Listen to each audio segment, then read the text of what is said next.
நம்ம தமிழ்நாட்டில் ஒளிபரப்பாகக்கூடிய சொல்வதெல்லாம் உண்மை ஷோல முக்கால்வாசி குடும்ப பிரச்சனையும் காதல் பிரச்சனையும் தான் தீர்த்து வச்சிருப்பாங்க. ஆனா அன்னைக்கு நடந்த இந்த ஷோனால ஒரு ட்ரிபிள் மர்டர் கேஸு வெளியே வந்திருக்கு. அது என்ன கேஸ், யார் அதை பண்ணதை தெரிஞ்சதுக்கு முன்னாடி நம்ம சேனலை ஒரு ஃபாலோ பண்ணிட்டு பாருங்க. இந்த கேஸ் நம்ம விழுப்புரம் மாவட்டத்தில் நடந்திருக்கு. சரியா 2012 பார்கவின்ற பொண்ணு சொல்வதாம் உண்மை ஷோக்கு வராங்க. இங்க வந்து அவங்க தன்னோட குடும்ப பிரச்சனையை சொல்லுவாங்கன்னு நினைச்சா, ஆனா அவங்க சொன்னது தன்னோட தந்தை செஞ்ச 3 கோர கொலைகளை தான். இந்த கதையை நம்ம 3 பாகமா பிரிச்சு பார்க்கலாம். 2008 20 வயசான லாவண்யாவும் 22 வயசான சிலம்பரசனும் காதலிச்சிட்டு இருந்திருக்காங்க. வீட்டுல அவங்களோட காதலுக்கு மறுப்பு தெரிவிச்சனால அவங்க 2 பேரும் ஓடி போய் திருமணம் செஞ்சுக்க முடிவு பண்றாங்க. அப்படி முடிவு பண்ண அவங்க வீட்டுல இருந்த நகைகள் எல்லாம் எடுத்துட்டு ஓடி போறாங்க. அப்படி ஓடி போன அவங்க தங்குறதுக்கு இடம் இல்லாம லாவண்யாவோட ஃபேமிலி ஃப்ரெண்டான முருகன் வீட்டுக்கு தங்க போறாங்க. அந்த நகைகள் எல்லாம் முருகன்கிட்ட கொடுத்து பத்திரமா வைக்க சொல்றாங்க. ஆனா அந்த நகைகளை பார்த்ததும் பேராசையில முருகன் தன்னை மறந்துடுறான். அப்படி அந்த நகை மேல இந்த பேராசையில ஓடி வந்தவங்களுக்கு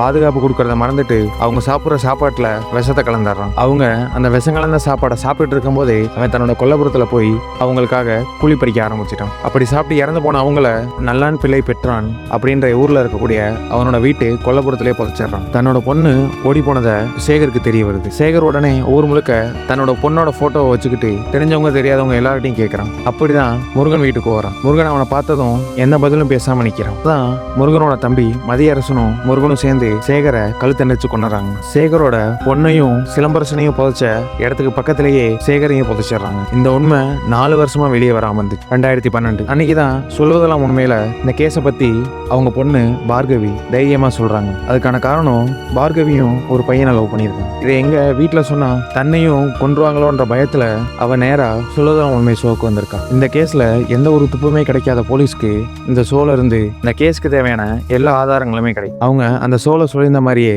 அவங்க வீட்டுக்கு பின்னாடி 3 எலும்புக்கூடுகள் கிடைச்சிருக்கு. இதோட கட் பண்ணி 2020 கோர்ட்ல இருந்து முருகனுக்கும் மதியரசனுக்கும் ஆயுள் தண்டனை விதிக்கிறாங்க. இதுல என்ன யோசிக்க வேண்டிய விஷயம்னா, 3 பேரை கொண்டு புதைச்ச அதே வீட்டுல தான் முருகன் 4 வருஷமா சாப்பிட்டு தூங்கி வேலைக்கு போயிட்டு வந்துட்டு இருந்திருக்கான். முருகன் என்ன நினைச்சிருக்கானா, பிணங்களை புதைச்சிட்டா அதோட சேர்ந்து உண்மையும் மறைஞ்சிடணும். ஆனா அது இல்லை. உண்மைன்றது போலீஸ் விசாரிச்சு கோர்ட்ல இருந்து கிடைக்கிறது மட்டும் இல்ல, ஒரு டிவி ஷோல இருந்து கிடைக்கலான்றத இந்த வீடியோல இருந்து நம்ம தெரிஞ்சுக்கலாம். இந்த மாதிரி தமிழ்நாடு முழுக்க நடந்த மர்ம செய்திகளை பத்தி நீங்க தெரிஞ்சுக்கணும்னா இந்த சேனலை ஒரு ஃபாலோ பண்ணுங்க. இந்த இன்சிடென்ட் பத்தி உங்களுக்கு ஏற்கனவே தெரியும்னா உங்களோட கருத்தை கமெண்ட் செக்ஷன்ல சொல்லிட்டு போங்க. அடுத்த ஒரு மர்மத்தோட பார்ப்போம்.